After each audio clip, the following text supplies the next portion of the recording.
Okay. Can you hear that music in my background? I can hear your music. Um, yeah, Okay, 1 second. a little bit.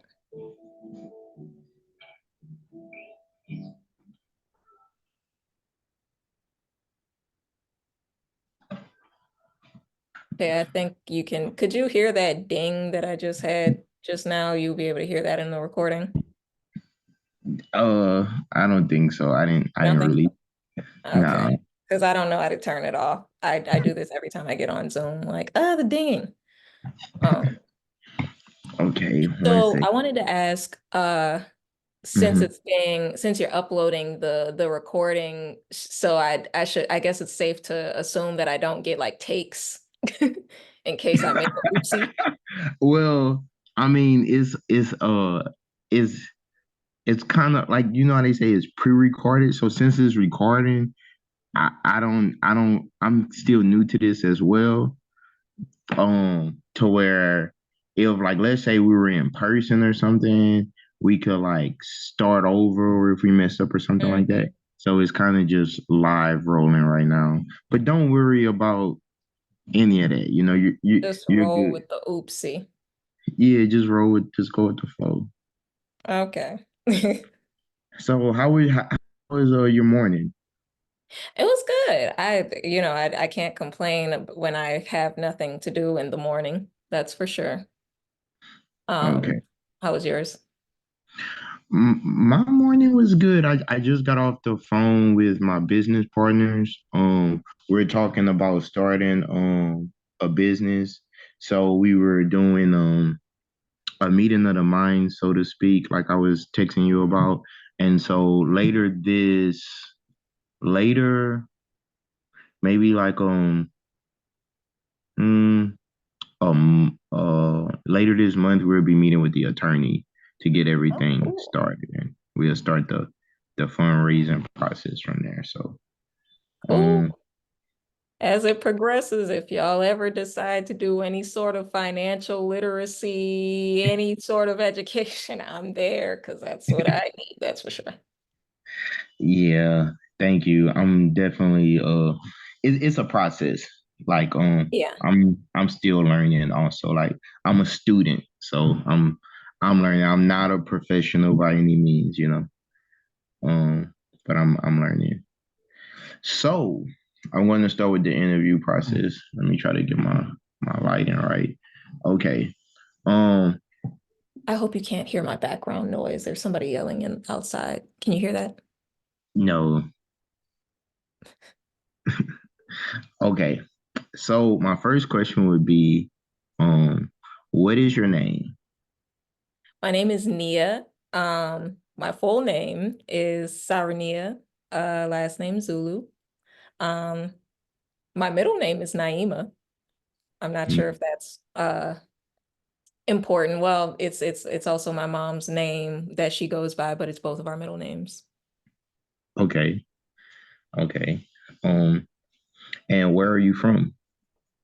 I'm from New Orleans, Louisiana. I was not born there, but I was raised there. I was born in St. Louis.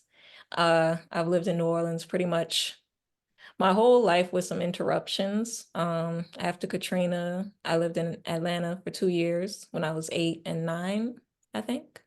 And then I went to a boarding school for on and off about 2.5 years in total. Um, Other than that, I've been in New Orleans, went to college here. Um, yeah. Okay. What do you love most about your city? Well, because I'm a performing artist. I'm a professional stilt dancer. Also dance. I come from like a family of dancers, musicians, just performers. I really like the fact that I can make money here.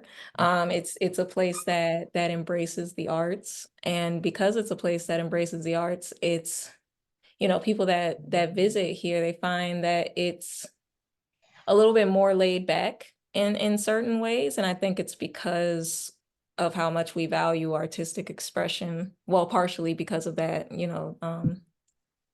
I also I really like that when and people who visit mention it all the time. It doesn't even feel like an American city sometimes. I've visited parts of the world, the Caribbean and even parts of Europe, which is weird, that they're just it feels like New Orleans when I'm there. Whether it's the architecture or the people, um, even how people go about their day, how people drive. Like it's a very familiar city. Hmm. If you're used to, the climate here or, the the types of people here, it feels very familiar. Okay. So, what experiences do you think most shaped who you are currently? I think that you know, I I'm immediately thinking about experiences in my childhood just because it's something that people usually kind of like grab on when they're asked Hmm. that question.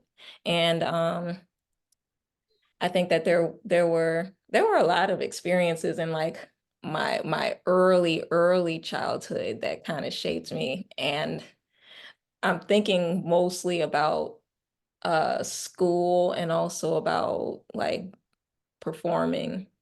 Hmm. Um, School because I went to a French immersion school, and so like when I went to that school, I was like immersion. You get immersed in what was supposed to be French culture because I spoke French when I was a child, and it was my first experience of like kind of like being dropped somewhere where you're like what you're learning is very different. The people around you are very different and you kind of just adapt. You understand like that when you're in certain environments, you kind of have to you have to have an idea of like, oh, this is who I am, this is my culture, and this is how I'm going to share it with you.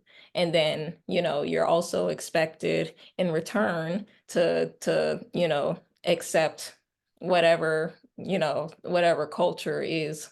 I'm trying to think of a better word than imposed, but presented to you. And I was put in a lot of I had a lot of different situations throughout my childhood and of course adulthood because I'm pretty much doing the same thing, an expanded version of the same thing that I did when I was a child, where you just like have to, I lost my train of thought. You have to like, We're um, talking about experiences that shaped who you are. yeah, yeah. You have to like, just accept your differences, accept the differences of others, and just sit there and learn, if that makes sense. Like I learned a lot about it, being in different parts of the country and different parts of the world. You learn a lot about like just kind of like moments where you just absorb what's going on. Even if you don't necessarily know what the protocol is of like what to do in that situation, you've never been in this strange place, these strange people. Um, I learned a lot about just like um watching and listening. Right, uh, right. and just being okay with being uncomfortable, and not shying away from uncomfortable situations and feelings and positions and whatnot. I hope Okay. that answers the question. So, how was your time in New York? Oh, yeah. So I'm back and forth between here and New York. I've worked a couple different places out there over the past few years. Right now, I'm starting my like spring and summer circuit of like festivals and shows. So I'm like hopping. I just got back from Seattle last week. Mm-hmm. In New Orleans, supposed to be for Super Sunday. Super Sunday has been canceled. It is raining outside. Um, Mm-hmm. but yeah, I really like New York because it reminds me a lot of here as far as just like not necessarily the type of people, but the fact that there is a distinct set of people. Uh, Um, yeah, it's from very different culturally locations. distinct. What'd you say? Well, yes, I'm listening. I'm listening. Sorry. Oh yeah, it's very culturally distinct. Like when you set foot there, you know where you are. It's very much like New Orleans in that way. The similarities definitely stop there. It's well, apart from the humidity, it's there's not that culture of like festivals, partying going on all throughout the year. So it's not as much like for somebody in the performing arts as much of like steady action going on because it's a little bit more seasonal. There's more concerts and things like that, like winter concerts. There's a lot of summer festivals, but not so much is going on when the weather doesn't allow for it. So I I appreciate those like more temperate parts of the country just because like you can kind of see like how people ebb and flow throughout the seasons. Like there's like a season where everybody's kind of like, introverted, crabby a little bit, a little bit more like in their um what do you call it when in their hibernation mode. And then in the spring and in the summer when it gets warm and it's time to barbecue and all of that, like you see people just kind of come alive. And that's something that you don't really get to witness here because it's pretty much just rainy and not rainy. It's always humid. It might get a little bit cold, but you don't really see people change like that except when Mardi Gras happens. What I've experienced in New Orleans recently, because I fly out of New Orleans. Either recently I fly out of because I've spent a lot of time in Texas now. I'm currently in Louisiana, Oh. right now, but when I usually fly either to New Orleans to Miami, or I will fly from Dallas to New York or something like that. So those are like my two launching pads that I use. So but lately when I was in New Orleans, like I had a Dominican Uber driver. And I was like, what? I was like, so I realized that it's a an influx of migrants, immigrants coming into New Orleans, especially from Latin America, on the level that I hadn't previously ever experienced in New Orleans. Like usually I would feel more the presence of Latin Americans when I'm in like South Florida or something like that, Mhm. Houston. But that was interesting that I had a Dominican, especially a Dominican being in New Orleans, where for sure they're more so located in like South Florida, New York, places like that. And so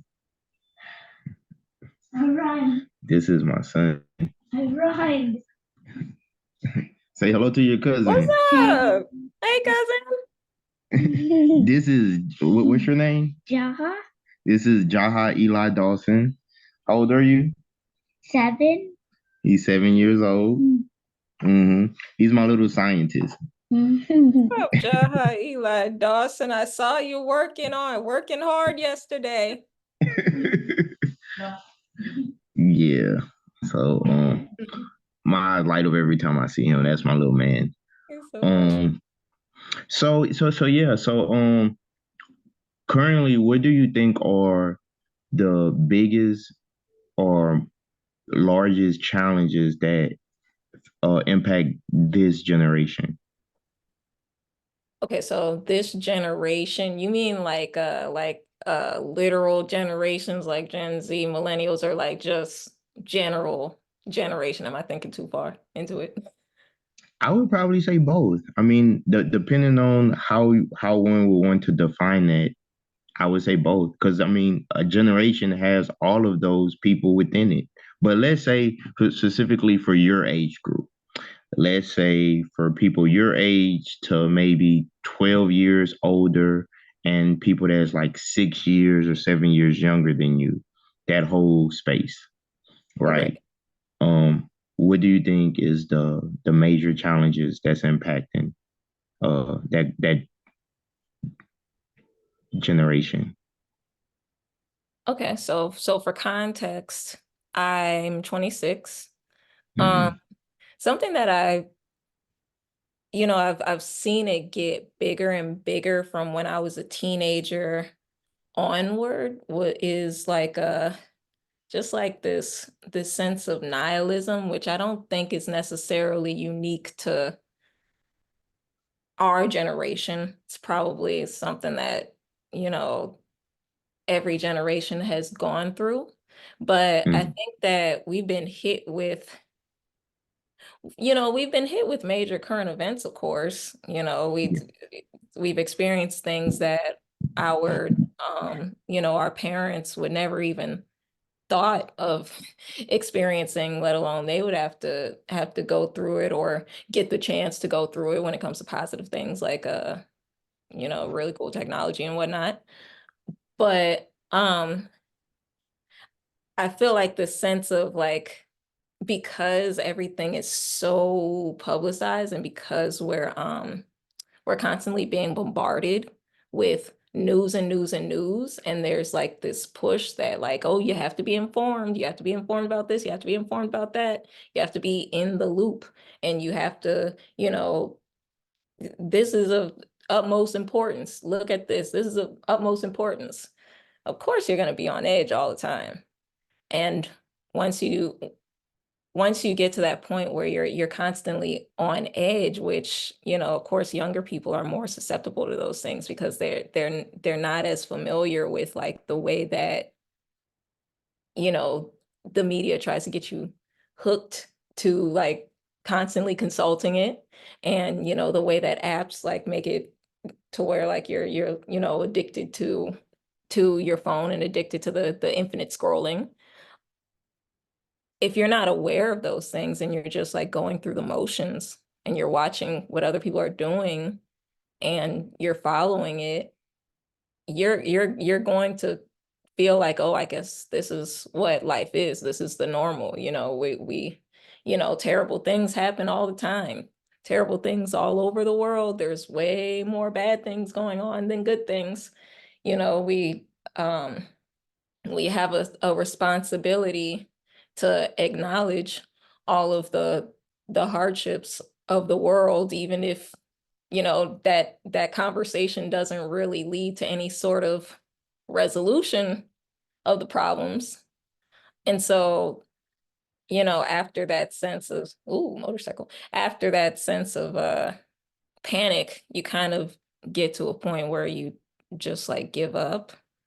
And I think that a lot of people my age, younger, even older, they kind of gave up on society. And so, there's that doomer culture, it's kind of like a joke online, but it's also reflective of a reality.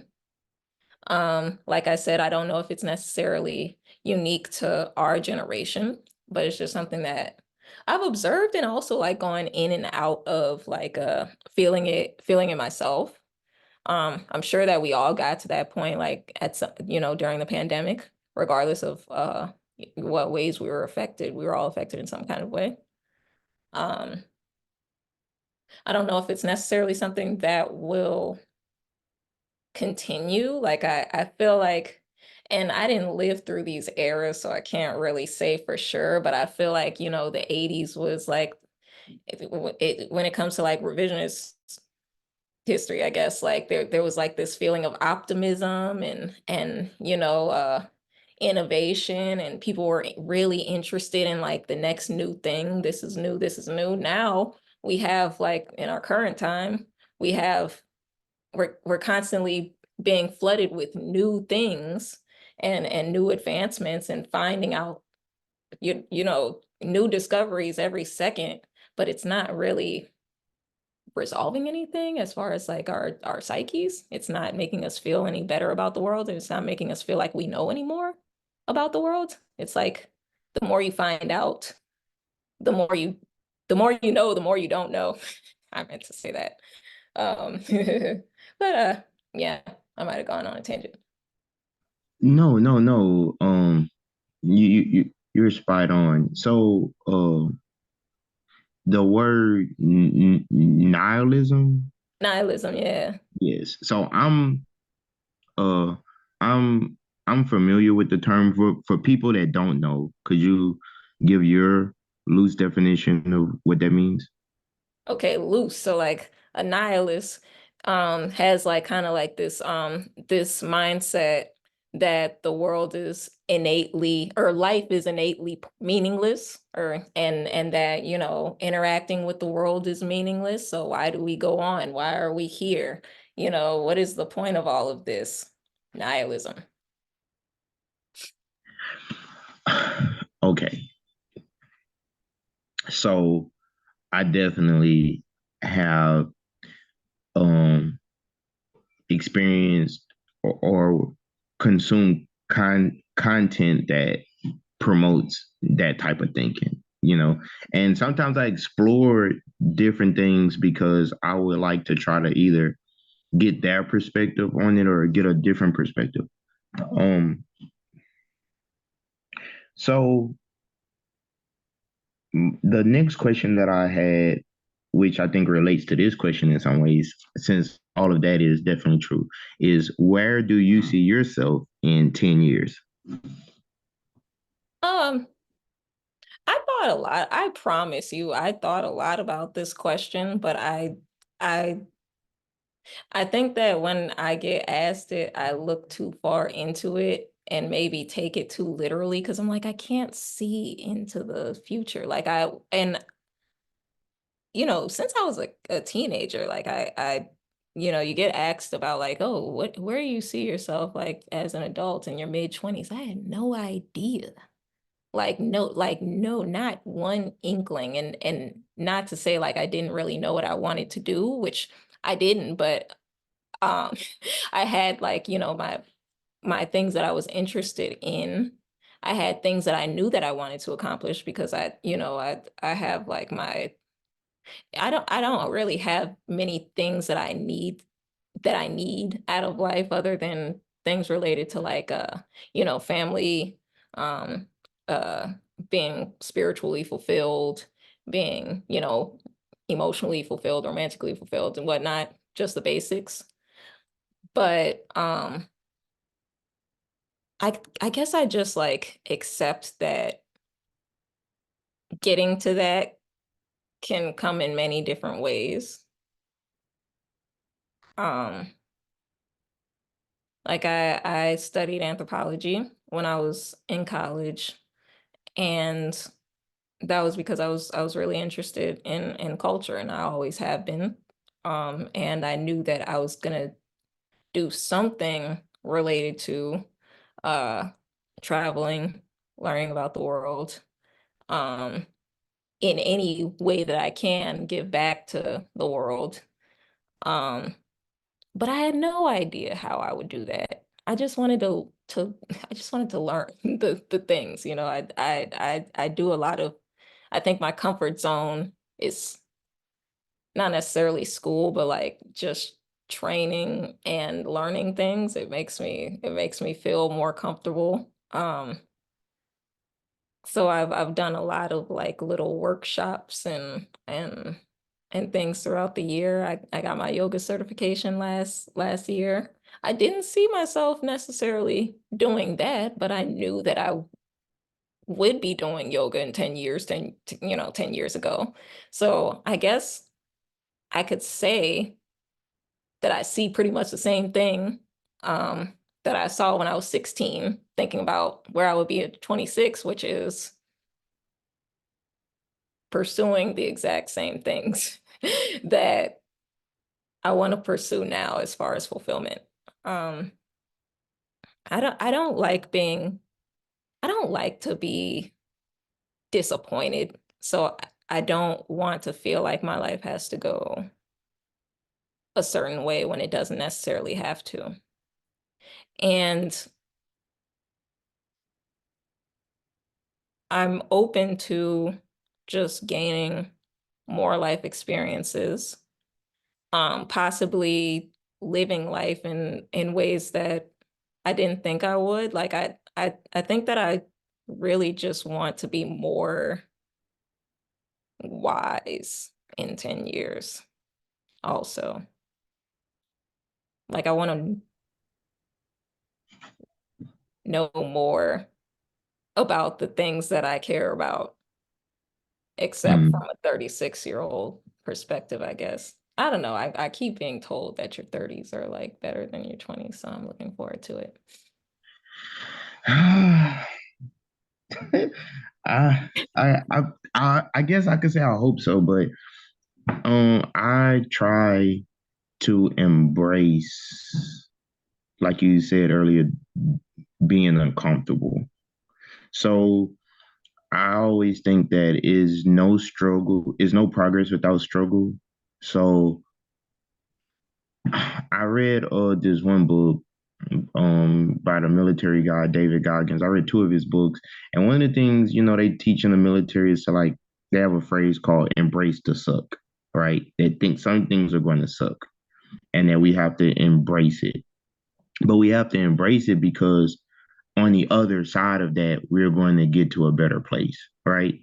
And so, um, I often tell myself, like when I'm on the job or I'm working on something, I always say like, okay, I wish it was harder. Like if something is going terribly bad, just to kind of be like, some was practice sarcasm is I tell myself, okay, I wish it was even harder. Like if this is hard, then I wish it was harder, because I think that when we experience adversity, it reveals who we really are, right?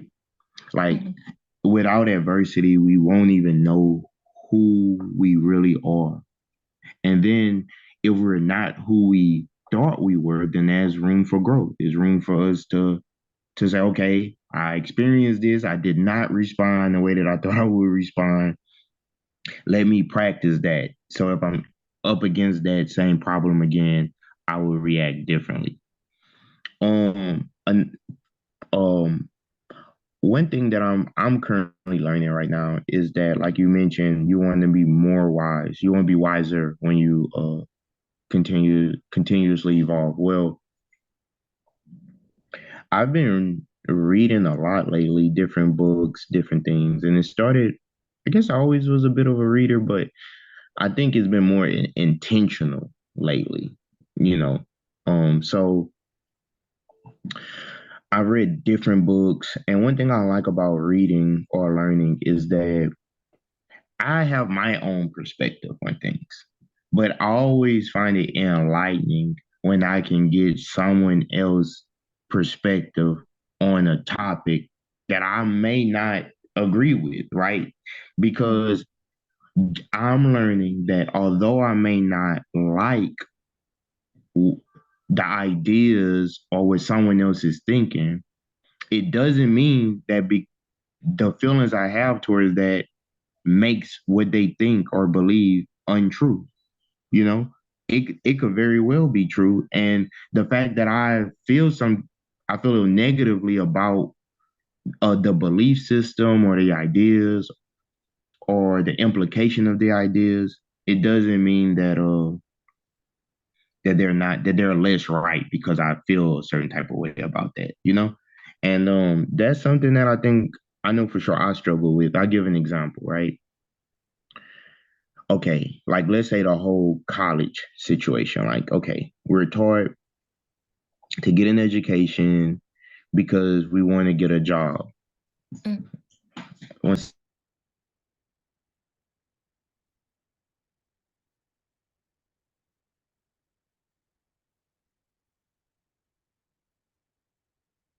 so we tell kids like that, hey, get an education so you get a good job when you get older.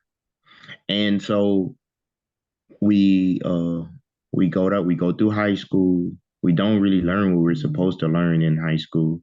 We uh we get thrown into the workforce.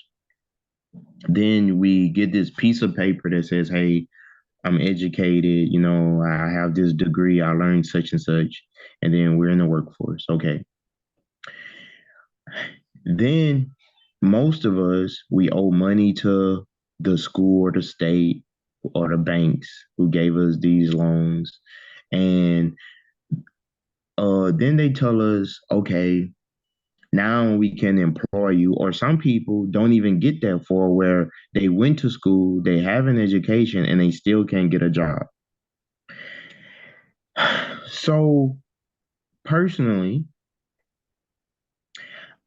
I never wanted to go to college. I went to college, I graduated college, and I had a great time and experience. And um, you know, going back to the point that I'm trying to make is that we are taught certain things, and like I rejected very early going to college. I always thought that was kind of like, well, what's the point? Like, I don't even want to do that. But I was told, oh, well, if you don't do this, then you won't have access to certain jobs or careers. Mhm. Okay. Um, as time passed and I'm living in the modern times, I'm reading articles saying that, oh, college degrees are not essential anymore, that the top corporations are going to hire people without degrees and they're outsourcing jobs and they're getting people that's already trained in their country to come over here and work in tech jobs and certain jobs and career fields.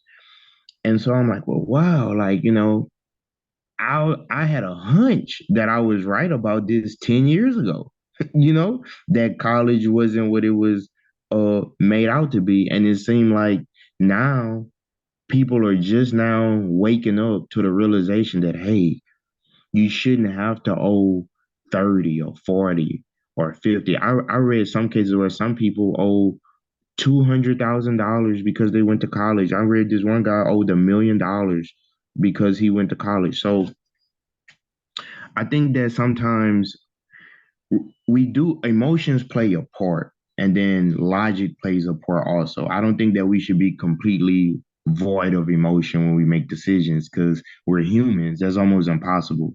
But at the same time, I think the system utilizes fear. And if they could make us fear that we won't get a desired outcome, then they can always control us. So I'm in the process of paying off my student loans now. I'm really one of the lucky ones because um I'm able to plan, strategize, and execute my plans with success. But I know a lot of people who don't have my mindset or um the ability to get a high paying job and things like that. I don't see how university is going to help them. They're just going to be saddled with a debt that they're never going to be able to pay off. Mm. So I'm learning more also. And I think that going to college and getting in debt for a degree that I never really wanted uh ultimately was a good decision for me in some ways because I don't know who I would be had I not gone to college. So I just kind of look at the financial situation. And so I read several books on that from the Rich Dad Poor Dad series. Um, I read about different investors who basically are saying the same thing that I was saying 10 years ago, things that I was thinking 10 years ago.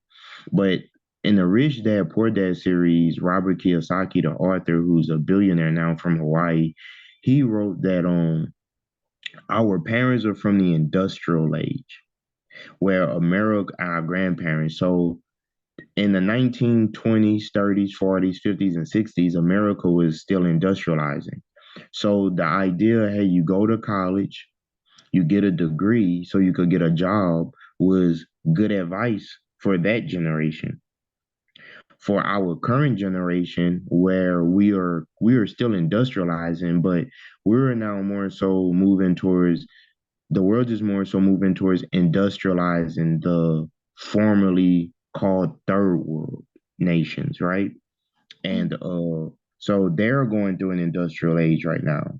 And so telling a person in this country, hey, go to school. get a degree, and get a job when most of the major corporations are outsourcing jobs to India, China, the Philippines, and Africa, is that same advice doesn't work. Coupled with that, the author talked about how Robert Kiyosaki talked about how when they created in the 1970s, they created the 401ks. The 401ks was a way that the major corporations could decide that they no longer wanted to give pensions to their employees. So they made the responsibility of saving for your Oh, retirement for the individual's responsibility, right? I never even. So if if our parents would say, "Hey, go to school, get a degree, get a job, work that job for 20 years, and then you will have money for retirement," that job worked for their generation. That strategy is an outdated strategy for this generation. Mhm. And so we do need to become wiser. We do have to learn new ways to earn income that's outside of the traditional method of getting an income. As well as, even if a person does get a job, it doesn't mean, and let's say they love their job, it doesn't mean that their employer is going to keep them employed for 20 years or 25 years.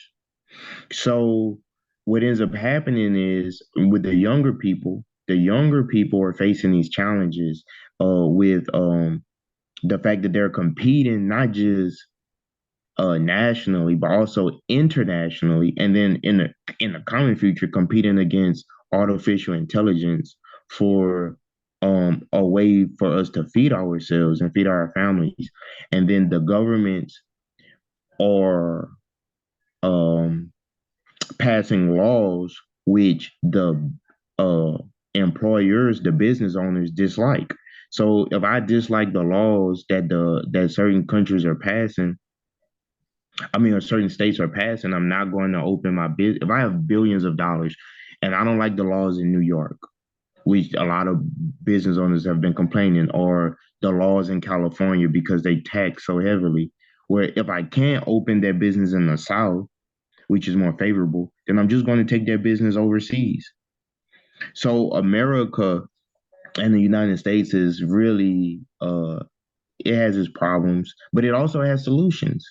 And so that's just one of the main things I see impacting our current generation, is the fact that the old way of making money is just not going to work in this economy. And so um what what the author said that I related to, he says that school teaches us that if we make a mistake that on the test, that we're not smart, that, oh, you Mhm. made a bad grade, you're not smart.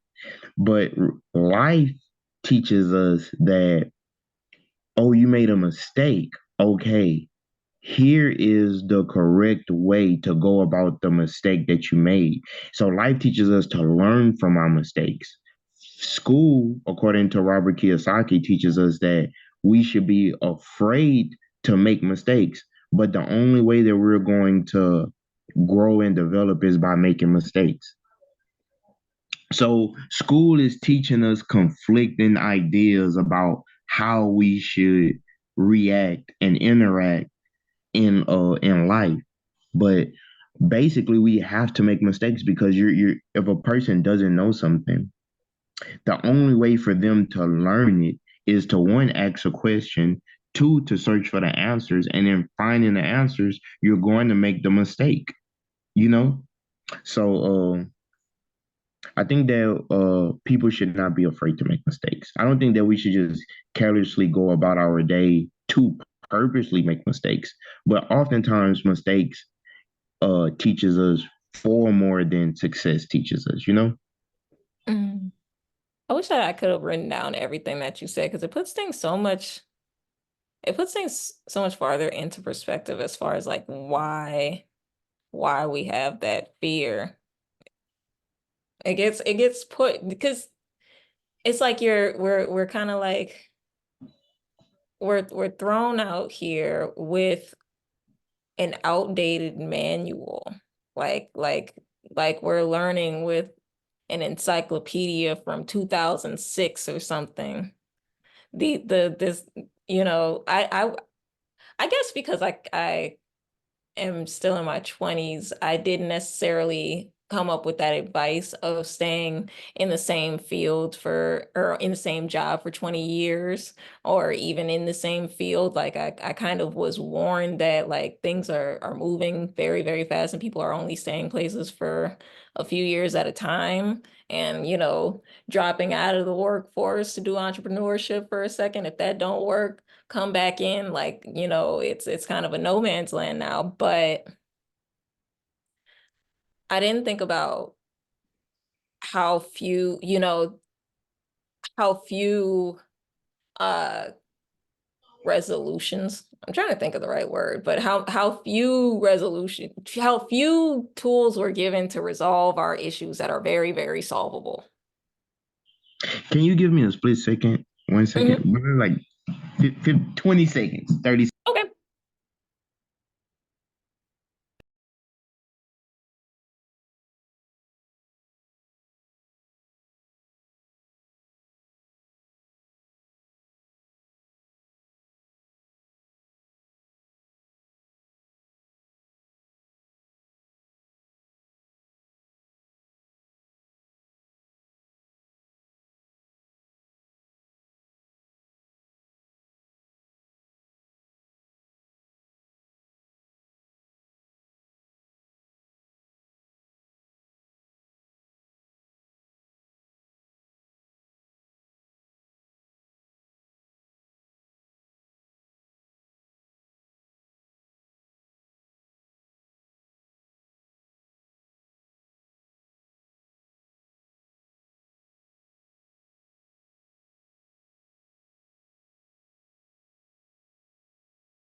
Okay. So I actually only came across some of this information because how sometimes you have an idea or you're experiencing things and you want to know, okay, I can't be the only one that's experiencing this, right? So I graduated university in 2016. Now, which is almost like, of course it was a decade ago now, but um or approaching the decade. I graduated college at 21, turning 22 years old.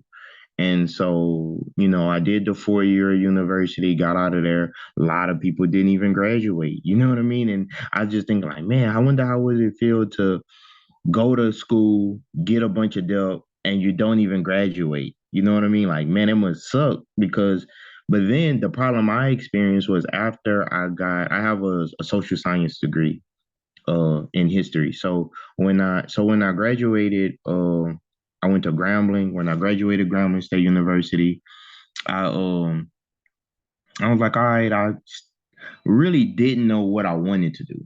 And so I was being told, oh, go become a teacher. I was like, nah, I don't I don't want to do that. Like, and I was also thinking about taking my degree and going to get a master's in psychology and go and work in since I have a research based degree, go and work in like in the mental health field or something like that.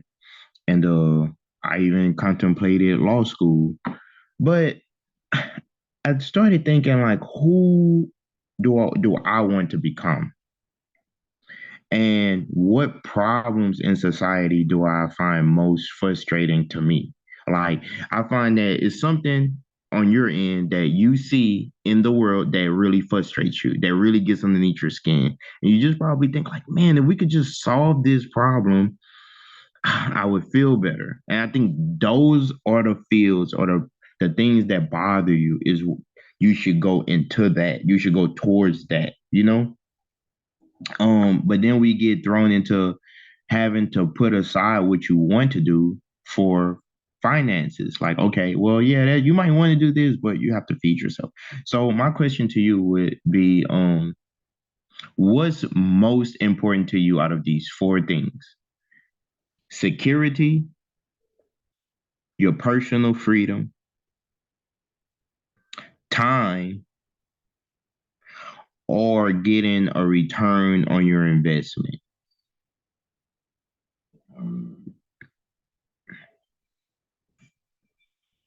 Wait, I can't hear you. I can't hear you.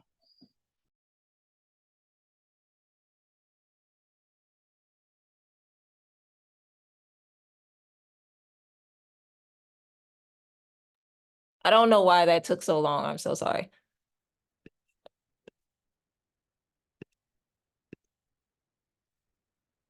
Hold on. Wait. Okay. Okay, it's back. I promise you I know how to use Zoom. I've worked with Zoom for, I promise I know how to use Zoom. I do this every time I'm on Zoom.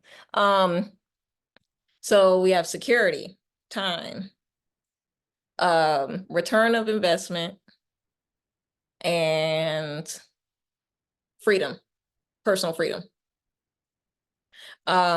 I guess I'll like cross some things out. Return of my investment, I'm not so concerned about just because, like you said before, like, you know, mistakes are necessary and there's no need to fear them. And there's not really a need to feel like when you get to a certain point that you have to like start over and oh, all of that was pointless because I didn't, you know, I also have a social science degree. I'm not working, you know, in archaeology, but I don't feel like, you know, I didn't receive a return on my investment. I went to the University of New Orleans. I was lucky enough to have like one of those lower debt schools. Um, but so I'll cross that one out because I feel like I've already experienced that and it's not scary. It's not bad. I don't cry at night over it.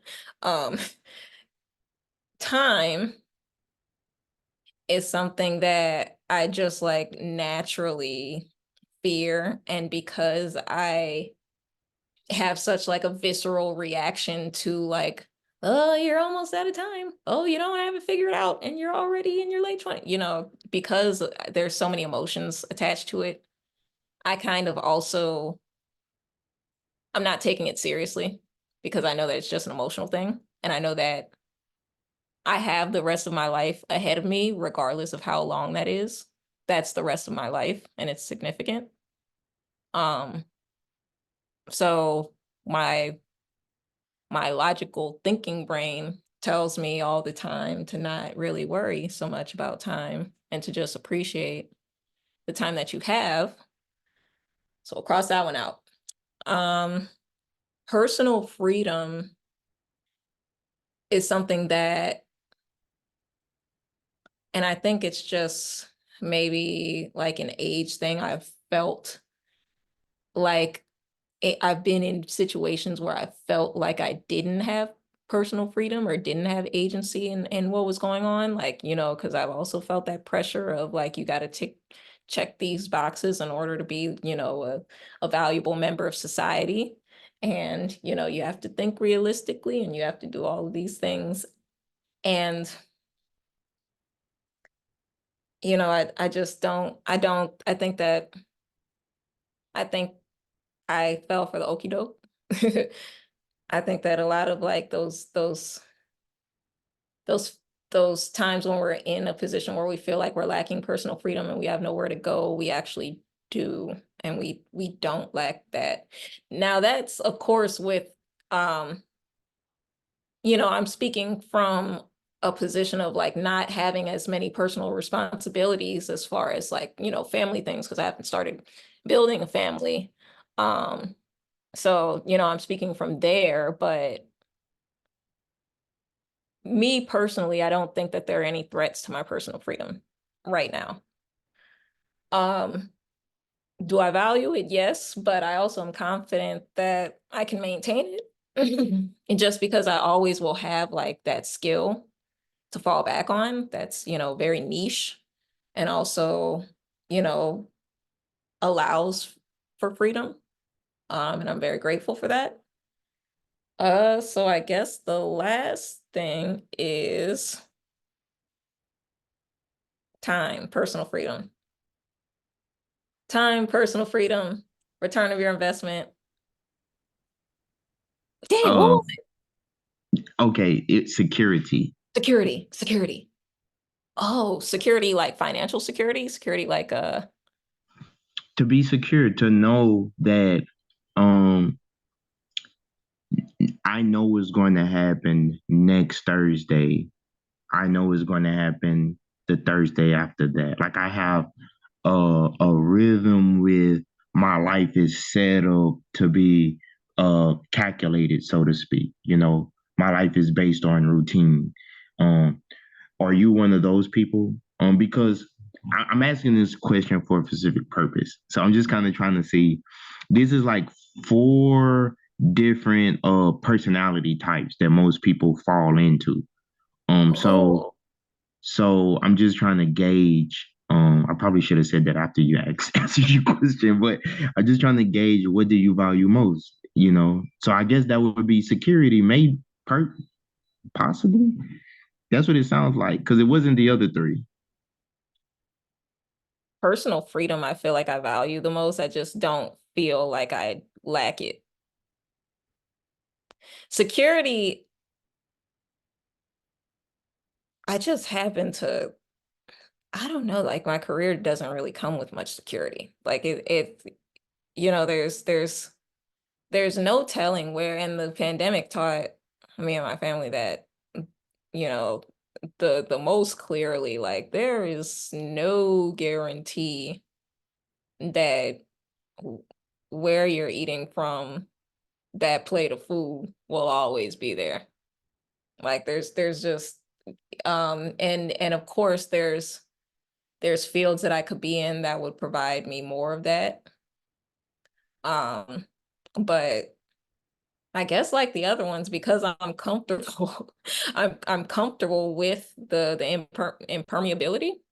Is that a word? The impermeability of it. It's not something that I fear. Um, I feel like I fear time the most.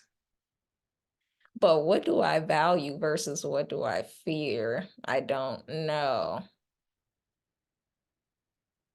I feel like personal freedom, like I get very I know that I get like beside myself when I feel like my freedom is being infringed upon.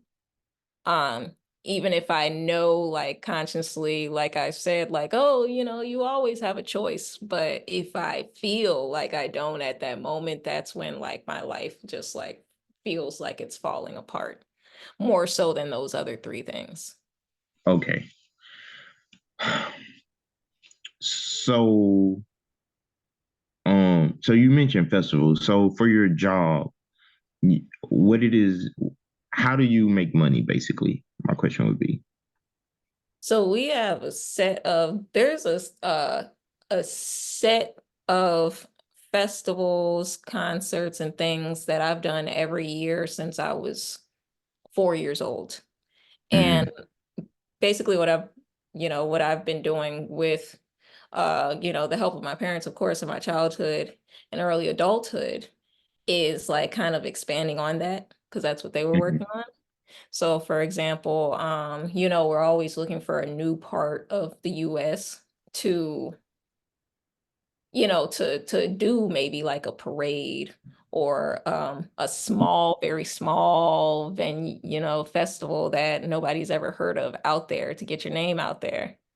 And so it's a lot of networking and a lot of like building off of like the portfolio that you have. People will see, videos of you on Facebook from past events. They'll book you for that. And you kind of like just keep on filling out dates in your calendar throughout the year. You fly out there or we drive out there. That's We so go to cool. the festival. We do not a lot of stage work, kind of like uh something that I don't think that my parents figured this out. It was like whoever they learned it from back in the 90s, that like all of those smaller scale festivals in like different parts of the South, they have their lineup of bands and things on the stage. And um They figured out like if you advertise yourself to that festival as being able to provide some form of entertainment in between the different sets instead of just like a DJ playing the Cupid Shuffle, then you can attract like an organic crowd, you know, to the stage and to that area that you otherwise like would be losing people, you know, in between performers. And so keyword smaller festivals, you start off doing that at those smaller festivals and you build that crowd just based off of like, you know, this is the only festival in that area that has stilt walkers in between, you know, in between the sets. They come out, the festival basically has built itself, and so then you build those like long-term relationships with those with you know that all of the events in that city, if it's a small enough city, knows about it, and everything just like grows from there. It's really not, you know, it's it's not so much of a constant like pushing thing, because once you push one time, it like has like this ripple effect. You don't, you know, there's, you have to put yourself out there, of course, but you also get just a lot of help from word of mouth.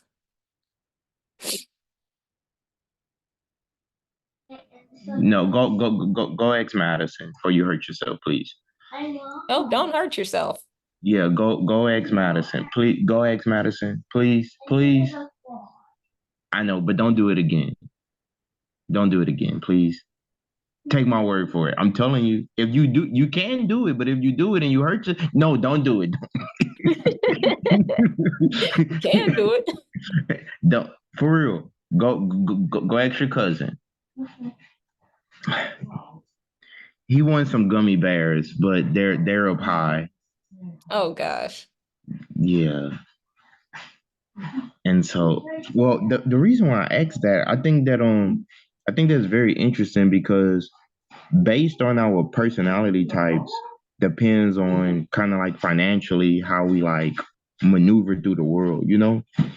And so I think you're in the sweet spot because you have an understanding of how you think and you already have a routine based on like your family unit. So you're one of the lucky ones, you know? You're really you're blessed because a lot of people they're confused about their personality type, and so they're confused about which way they should go about earning finances, which isn't the end all be all, but um a part of our how we make money. For me, okay, I'm gonna go back to me. I really value my personal time, my free time, and I value freedom. But I had to surrender part of that for security, right? Which, I mean, I think that,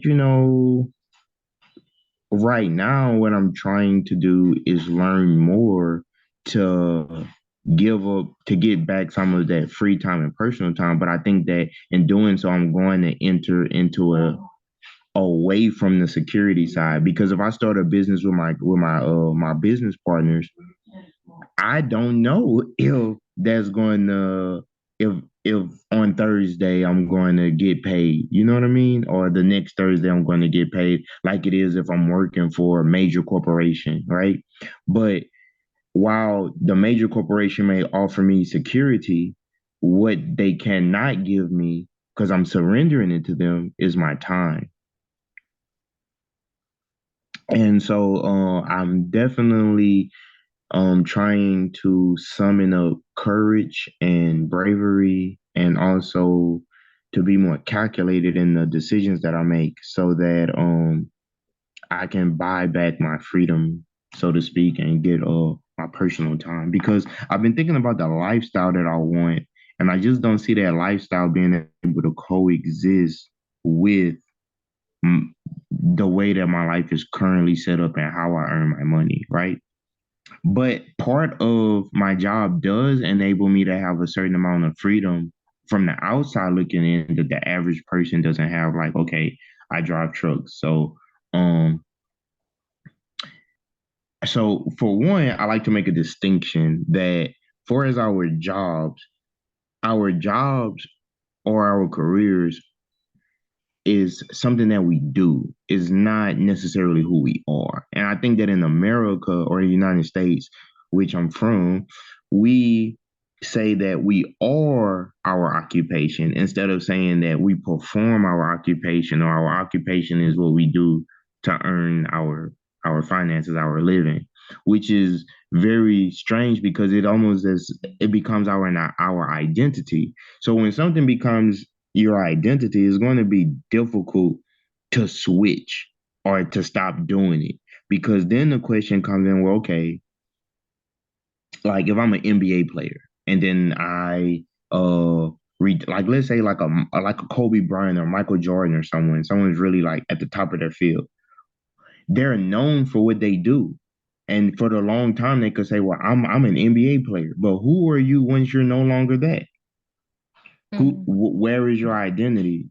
So um I used to, like, I hear people, I have friends of different various backgrounds, and they always tell me like, oh, I'm this, and they say they're a job, and I had to learn and realize like that's not who you are. You know what I mean? That's just what you do.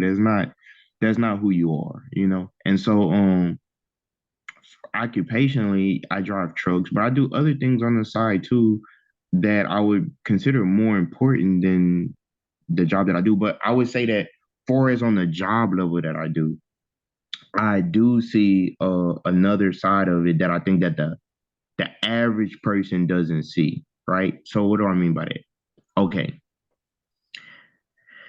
I often think about like you could pick up anything in your house, right? Like that comes from the store, and you flip it over and it has some city that product was made in and somebody got it to you. More than likely, I didn't probably been in that city or had to pick that thing up to bring to the next city. And so I sit back and I think like, well, wow, although this job may not be the most glamorous or sexy job, someone has to get grandma's medication from New Jersey and bring it to California. Someone has to get the dairy products from Texas and bring them to the East Coast. And even if you don't eat dairy, right? Because it's not necessarily about do you eat meat or don't eat meat, or do you eat dairy or don't you eat dairy, but it's like that service is going to provide a job. The person who works at the clerk at the Whole Foods market, because someone bought the products, now they have a job. The person whose job it is, we're all interconnected. So I try to look at things as a circle.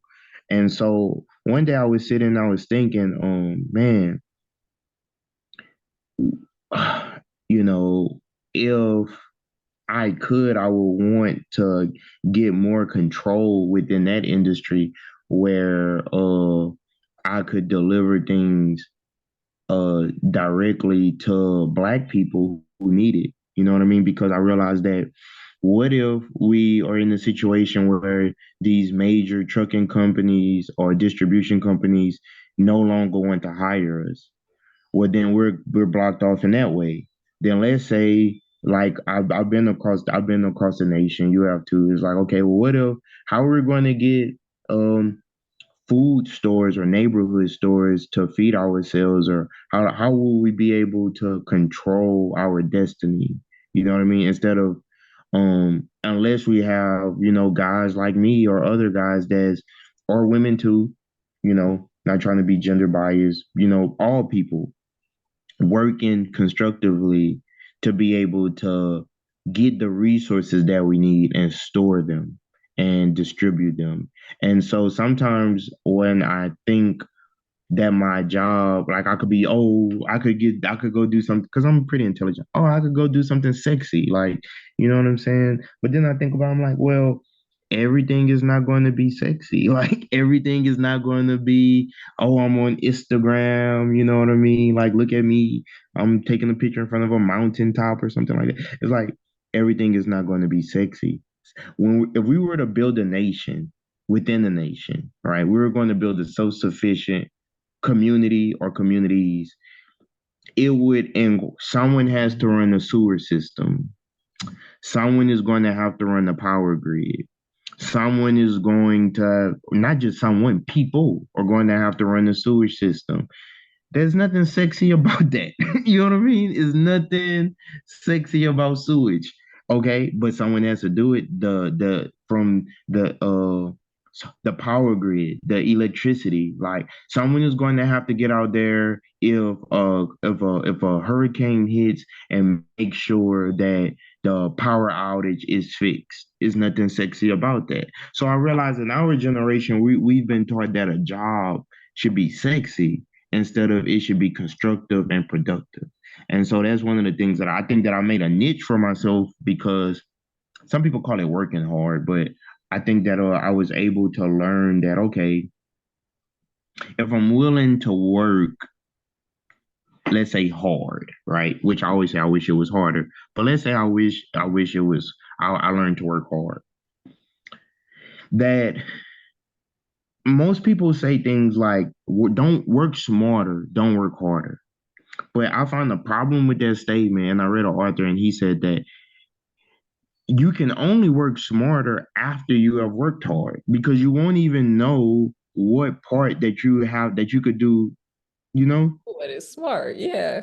Yeah. So I just think about things like that. Like I realize that we're kind of in a struggle right now. Most people don't realize the struggle that we're in because they either are trapped in their own little personal bubble or they're just not conscious enough to realize what's really going on outside. And so I really think about like, man, if we are not able to even get food, like let's just the basic necessities. And this is what I talk to my guys about. If we're not even able to get medications to our people who need it or water to our people who need it, then on a basic level, we're going to be dependent on other people's kindness to get those things to us. And I don't think most people are that kind to worry about, oh, this community doesn't have medicine and water to us. You know what I mean? And so I'm choosing my words carefully because I don't want to get censored on YouTube because if I post this video, they be kind of trying to censor me sometimes. Oh. You know what I'm saying? If they feel like I'm talking too blackety black. So, but you catch my drift. And so, that's really like, so basically, I would like to be more so one of those people who get their freedom back, their freedom to be able to do certain things. But I think it's a slippery slope. You know what I mean? Because for me personally, I do value security. Like let's say I'm able I believe in family structure. So I'm able to do my job and leave and go a month or 3 weeks at a time out on the road earning money, right? But I'm only able to do that because I know that my son is in a safe place. Mhm. My girlfriend is in a safe place. My niece, my mom is in a safe place. So that makes it easier for me to do my job. But if I just had to leave and like I would be unsure about their well-being, then I wouldn't be able to do my job. Um, so that's just how I view things. And I think that according to the author that I was reading, it was saying that most employees, people who work for other people, they value security over everything else. People who are self-employed, they value their personal freedom over everything else. But and then you have the business owners. The business owners are the people who value their time over Mhm. everything else.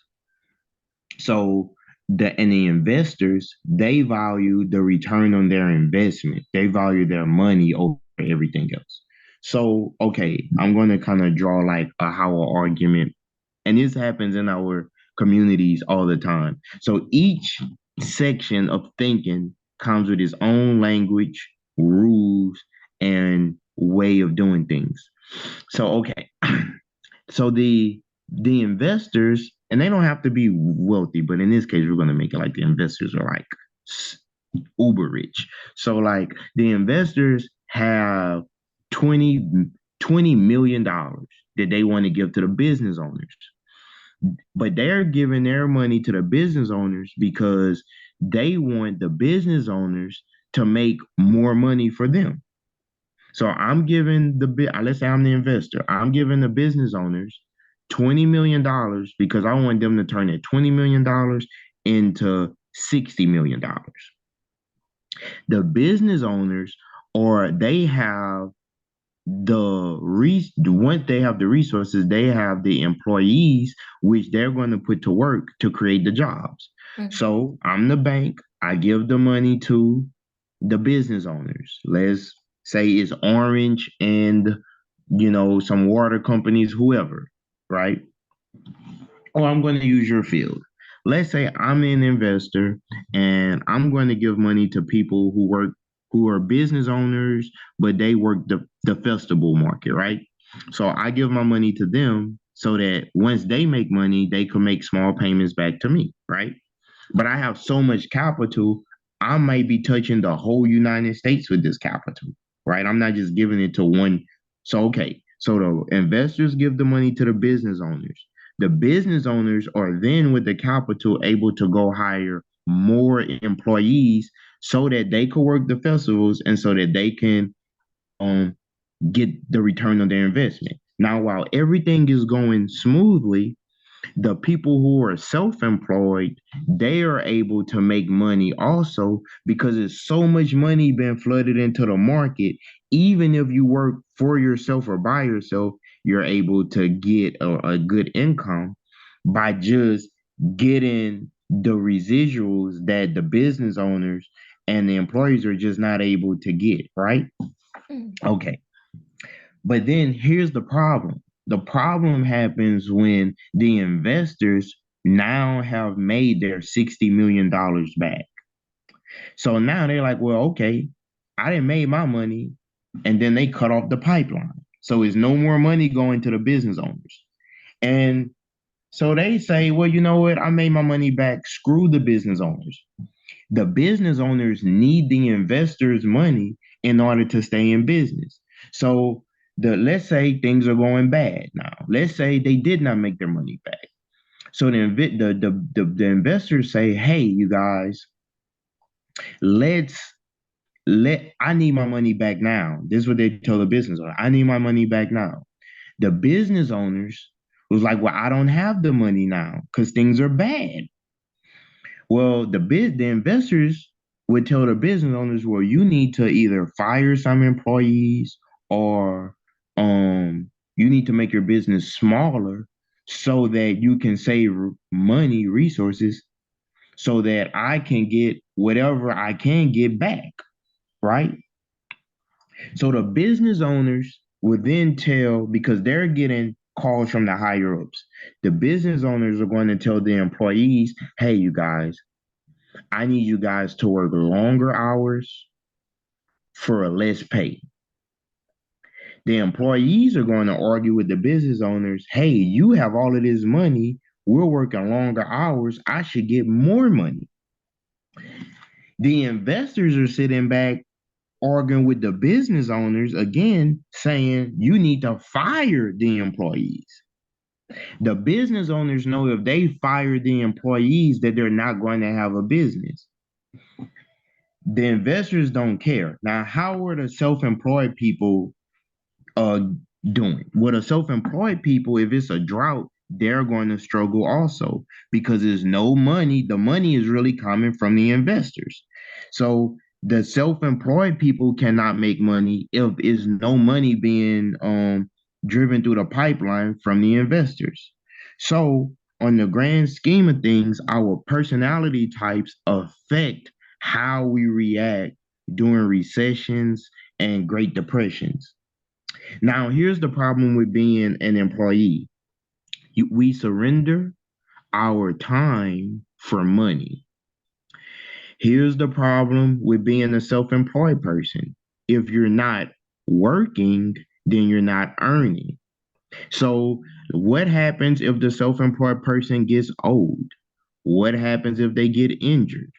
What happens if they have a mental health crisis where they just physically or mentally can't work? Well, then now they're Surrender not security. now they're not earning. And the thing that they value most, time, they're going to have, or their personal freedom, they're going to have to surrender their personal freedom for something more secure. And they're just not programmed to do that because now they're going to enter into another world, another language, another, the way of doing things are different. And so they're going to be forced to live under basically not necessarily, well, I guess it is oppressive, but I mean, it's capitalism. So they're going to live into a situation where it's like, I'm not used to having to wake up at 8 o'clock because my boss tells me I have to be there at 8 o'clock. I'm not used to having to work extra shifts because extra shifts have to be worked. But now let's say the business owners. What is the problem with the business owners? The problem that the business owners face is that they really want to be investors, but they are business owners. But they think since they have large sums of capital that comes into their possession, that and they can hire employees, that make them investors. But just because a person is a business owner, that doesn't make them a good investor. So we have a situation where we have mega corporations who are business owners, but they think since they have so much capital that too makes them good investors. And once again, even from the business owner side to the investor side, is completely different languages. They're not speaking the same language. Their objectives are different. Now, the investors, what's their problem? Well, the investors' problem is that they can have all the money in the world, but if they can't get people or motivate people to work for the money or to turn the money into something real, because money is a concept, it's an idea, it's not really real. So money is a concept. So if they can get people, if they can't get people to to turn the money into real things, then the money that they have is actually worthless. So they have to inspire people or find people who are already inspired with a dream, with a vision to do something with the money, right? So for example, a person may be a great like a great singer. Okay. Then the singer who is, let's say they are somewhere between an employee or a self-employed person. They're singing for fun, or let's say they get paid by a business to sing. Okay. The business investors then gives the money to a music label to create more revenue and promote that artist, right? Well, that's the system that we're in. We are either an employee, a self-employed person, a business owner, or an investor. But here's the thing too, that is no rule to saying that you can't switch ways of thinking and that you can't evolve. An employee can turn into a self-employed person. And a the employee could turn into a business owner. An employee can even work for a Walmart and then on their side, invest in hair care products to sell on the side. Or they could take the money and invest in someone else's business um who um who wants to do something. So all of us has the potential to be, if we're on the employee or self-employed side, we want to get to the business owner investor side, even a little bit, even if it's 10% of your income comes from investing, 10% of your income comes from business owners. That way, if one box just goes through a drought, you're not completely gone. You still have something left. And then we want to learn how the other side thinks. Because just because the other side thinks differently than us, it doesn't make them necessarily evil or bad people. They just have a different way of doing things. And they might even come from a culture that promotes doing things that particular way, you know? So that's one of the books. It's called The Cash Flow Quadrant by Robert Kiyosaki. And so that's really the concept I got from Rich Dad Poor Dad. That's really the concept I got from that book. It talks about other things, but that one really spoke to me. And I just kind of like to share information. I like to get different people's perspective because I think that we're all experiencing the same things. We're just reacting to it differently. But sometimes we don't know what happened before we got into the situation that we're in. And so the key is I want to promote us getting out of confusion. I want my people not to be confused because if we're confused, then we can be easily manipulated. But Mm. but it's hard, if I tell you that your name is something else and you know your name, well, I can't confuse you because you know your name. You know what I mean? So yeah. Oh my gosh. Yeah, it's such a different experience getting the bigger picture of everything. Because you're right, like, you know, somebody being on the other side of a certain action, we have things that are done to us and things that we do to others for the sake of like our own preservation. Like we when all of those different exchanges are going on, like we don't think of the bigger picture. We just think of this is being done to me. I don't understand why this is being done to me. I don't understand why I'm being expected to work longer hours for less pay. Um, and it becomes like this good versus evil type thing. And that good versus evil complex kind of makes the evil unknown in this weird way. Like it all makes so much sense. And I always have wondered, like, the mindset that I have, it only has to do with my experiences, my past, you know, experiences with like, okay, this is what I'm good at, this is how my brain works the best. But, what if I can evolve to get on the other side of something and, see where the business owner or the investor is coming from. It's totally possible. And then, you know, when you do evolve, like you said before, it's like the way that you defined yourself as far as who you are, all of that gets turned on its head. You don't even know about these possibilities when you're confused.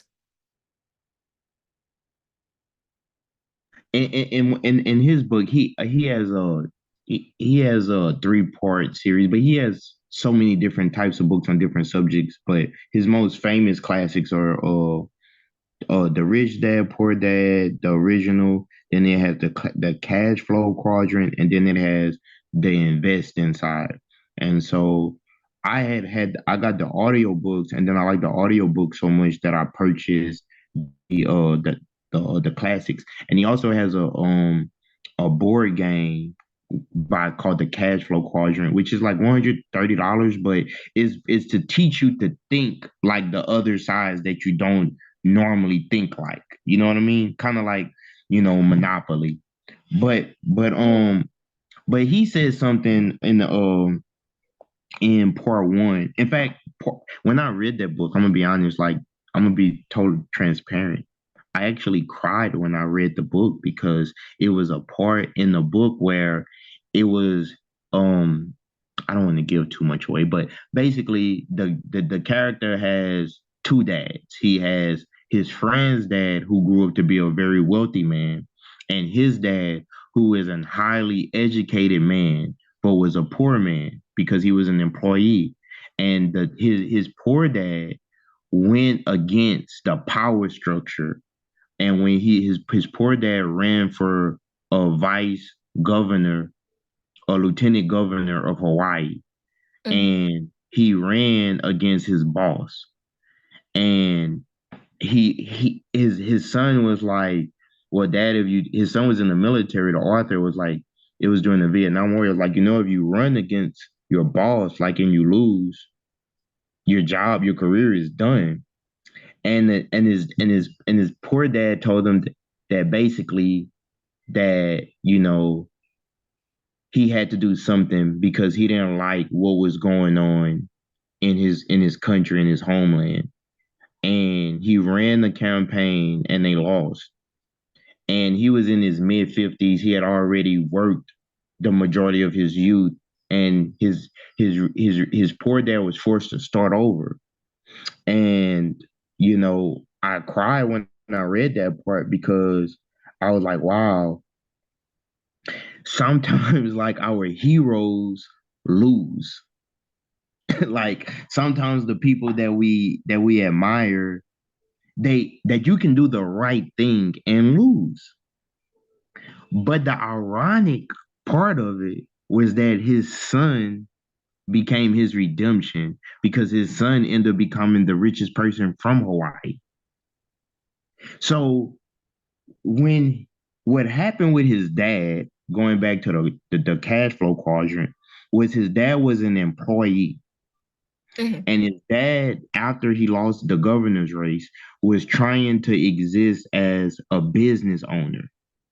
But he was thinking his whole life, he was trained to think like an employee. So when he was trying to exist on the other side with another type of language, another way of type about doing things, he could not. And then the people he was recruiting to do business with were also employees. So the problem that they faced was they were a group of employees trying to think like business owners, but none of them knew how. So, because what do I mean by that? When the book, the author says that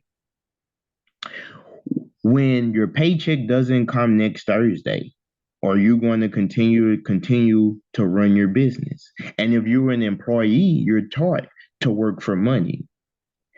The business owners are not working for money. The business owners are working to get their time back. So you have to be uncomfortable.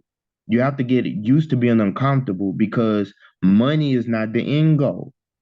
And that's what I realized that happened to me was I had been trained to work for money, and I've been like, oh, I almost got caught in that trap. Like, so like, okay, I can't I would say I made six figures, but I would say that the government took so much money from me. And he talks about that too. The government took so much money from me. I so okay, to make 100, let's say as an employee, you make $100,000. The government is going to take basically 20% of that, 20 to 25% of that, right? So they took about $1,600 a month from me, which turned out to be about 19 to 20 something thousand dollars from me, right? So Mhm. what happens is the when it comes to the money game, the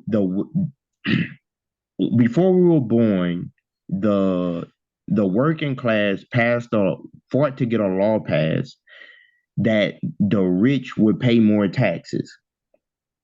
The rich have more influence over the government because they create the jobs. So as much as the employees complain, if you can't create your own job, then the government is going to be hard for them to vote in your favor because at the end of the day, the wealthy people are the ones creating the jobs.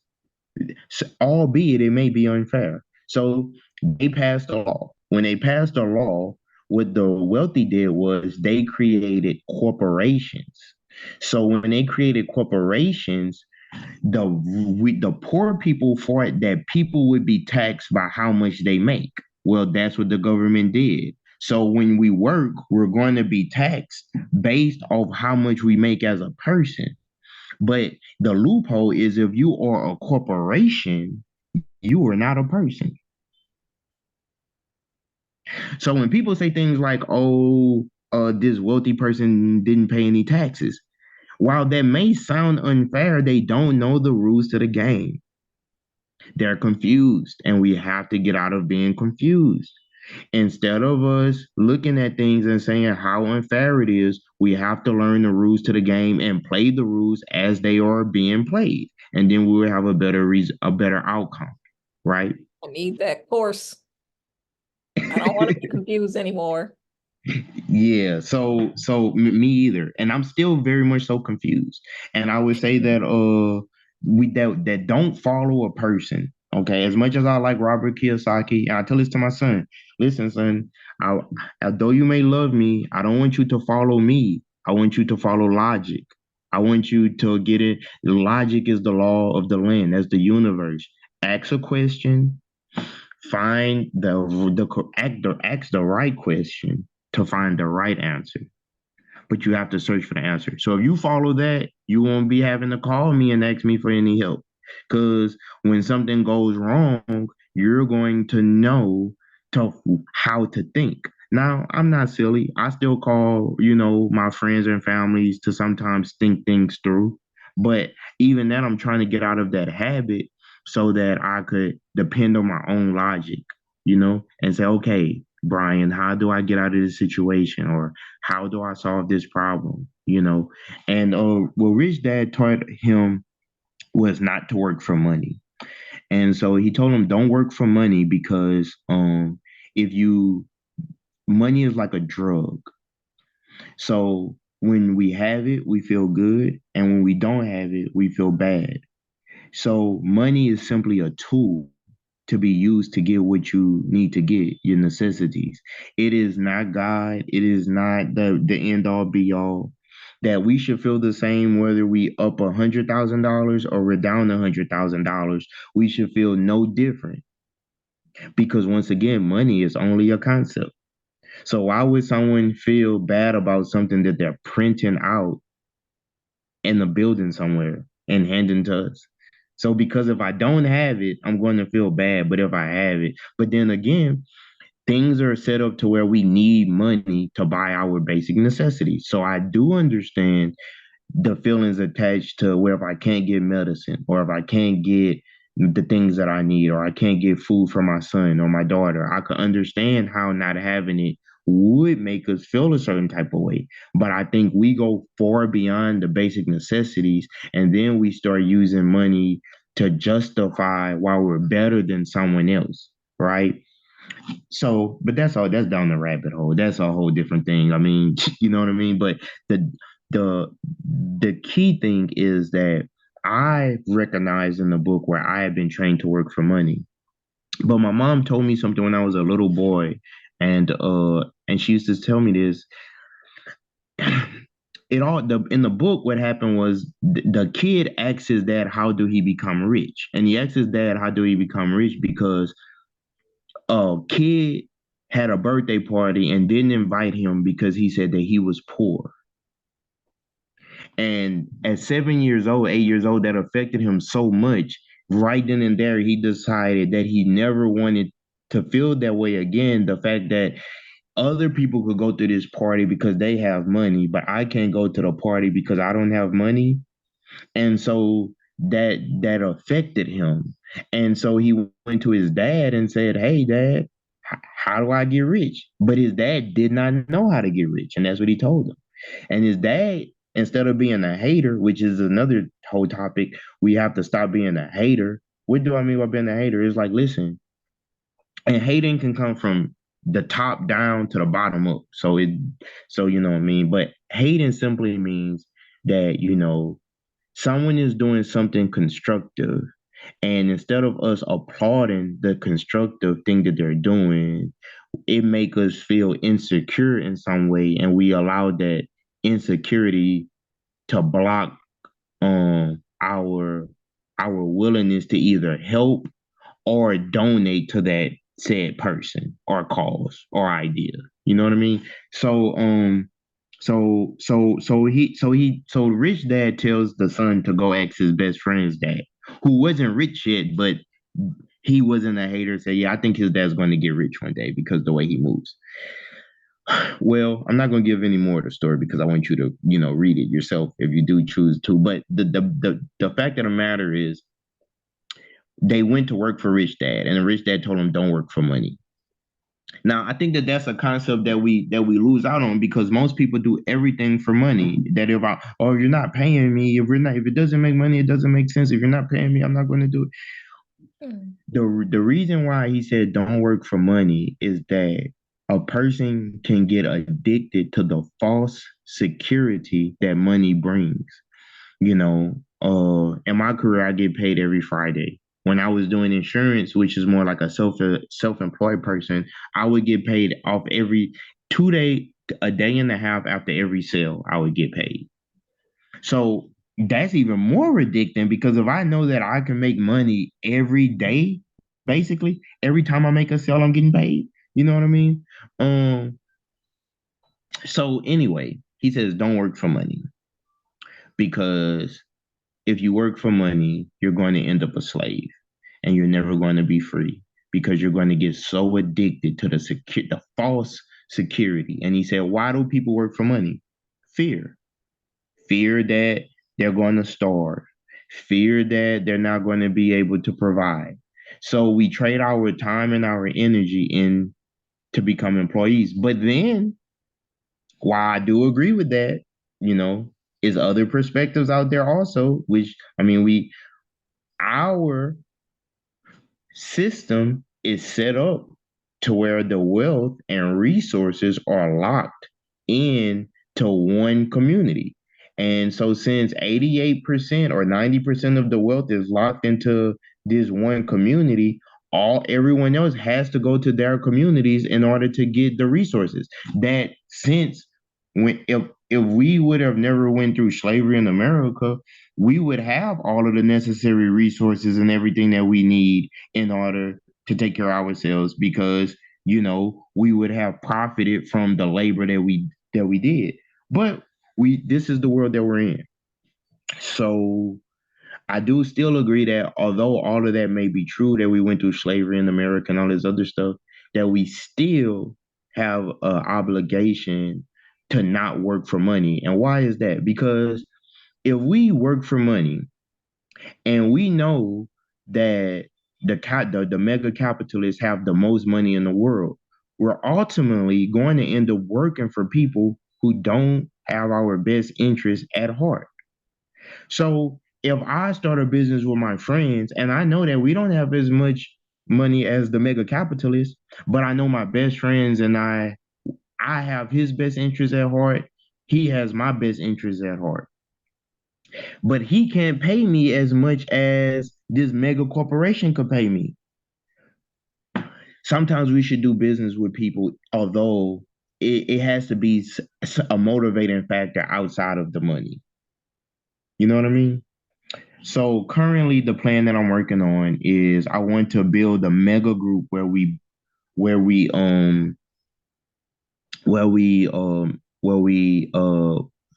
group fund about 2.5 million dollars in a calendar year. And then we'll take that money and then we will be the investors. We will be the business owners and we will be the employees. you know? And so I think that that's the thing that gets underneath my skin the most is the fact that I think that we're in this situation, but I think that the solution is right in our face. And sometimes it frustrates me, but then I have to realize that not everyone is on the level that I'm at. A lot of people haven't had the experiences that I have or had the experiences that you have to see the broader picture, the bigger picture. You know what I mean?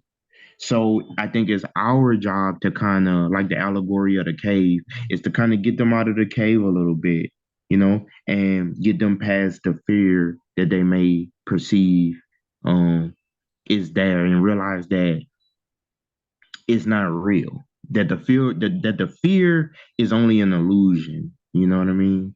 And we're being controlled by illusions, like the Wizard of Oz. Like it's only illusion. Like it's going to be okay, And so when going back to nihilism, I think that's also based in fear. And one thing I don't succumb to is fear. I don't allow, because I remember I wrote a list down about the things I feared the most. And almost everything on that list occurred, and I'm still here. And so after that, I was like, well, what's the point of living in fear if what are you going to do if the thing you fear happens?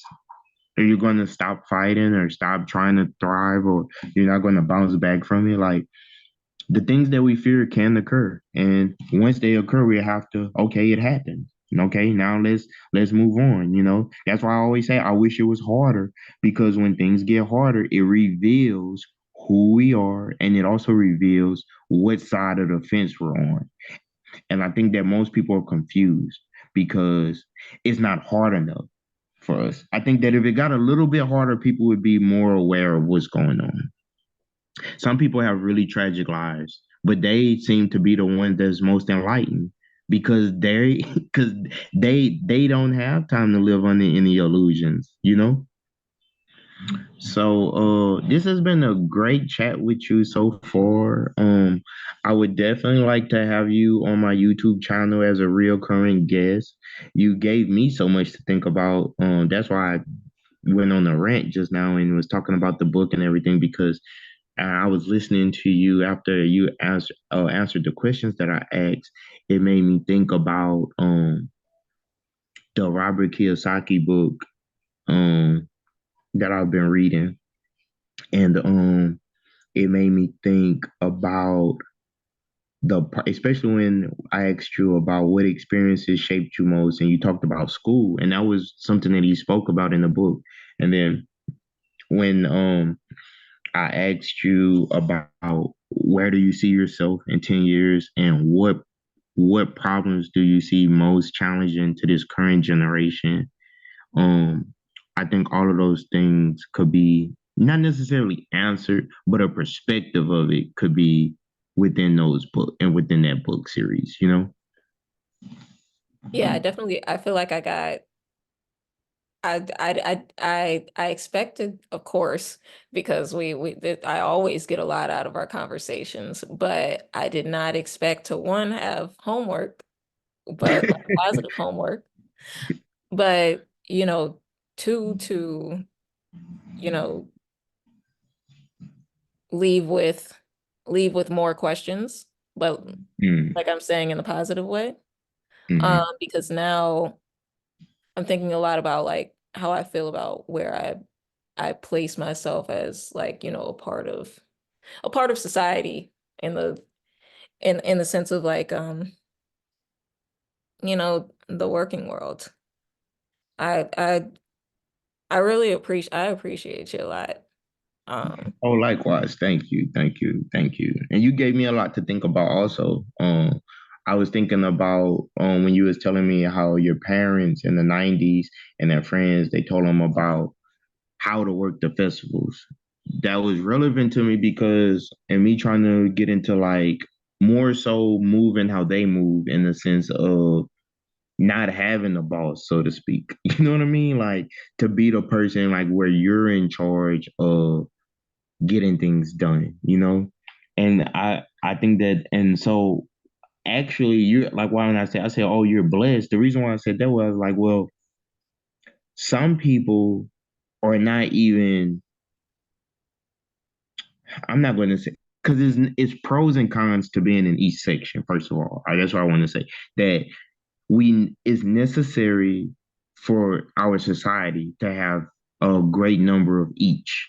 Not everyone's personality type is to become this mega business owner, because they're going to make a lot of mistakes. People are going to work for them. They're going to have to fire people. They have to have a certain type of level of self-discipline. But then it requires self-discipline to be a self-employed person, to get up every day, to go open a nail salon. So let me give you a couple examples too that he gave. A high paid employee could be a doctor who works at a mega hospital, right? a high paid employee could be a government official. You know, anyone that works for a mega corporation, but let's say is high in the rankings, is a successful employee. They would be an E, but they would be a successful employee. Uh, uh, uh, the, a self-employed person, the author said that would be a successful typist. Let's say a dentist who works for themselves on their own dentist office and stuff. They work for themselves, but they're at the top of the food chain. But the Mhm. problem that they're going to face is two things. The problems that the self-employed people, and I could relate to this because I was raised by, I would describe my dad as an E, but in his heart of hearts, he was an S. Like he was he wanted to be a self-employed person. Like he struggled in being an E, not because he couldn't do, not because he couldn't be a successful, but it's just it went against his personality type. And this Mhm. is what I mean by we're confused because we sometimes we struggle in things and we're thinking we're struggling in it because we're just not good at it. But maybe we're struggling because we're not even supposed to be. Not always. Yeah. And then my mom was an E turned S turned business owner. But the problem that she struggled was going from self-employed to business owner because here's the problem with the self-employed people.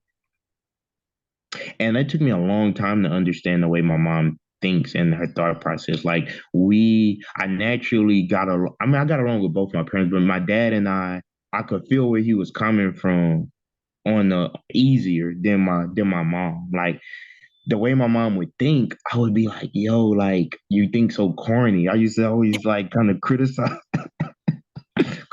my mom a lot. But then as I got older, I realized that my mom was really intelligent and that she didn't necessarily focus on whether it was fair or not. She just played the game, how the game, not saying because she is a moral, I would say that she has a high moral ground, but she has to at this a moral compass. But at the same time, she had to view things as how they are and not how they should be, you know? And my dad would be more concerned with how things should be versus how they actually are. So they spoke different like they were and they loved each other, but they spoke totally different languages about how things should be. And I was somewhere in the middle where I was like, okay, this how things should be, but then this how things are, you know? I think we're all kind of in that space. So the S's, their problem is an S, a self-employed person usually feels that no one can do the job better than them. That if they don't do the job, that if they don't do the job, it's not going to be done right. And so they have to do it because it's not going to be done right. But here's the thing, to becoming a business owner, you have to relinquish that power to someone else who may not do the job as good as you. But then you got to think the self-employed person may have months, years of experience of doing his job at such a high level that a new person coming in, they might not be as good at. So, for example, let's say a lot of beauticians, people that do nail businesses or stuff like that, they might not.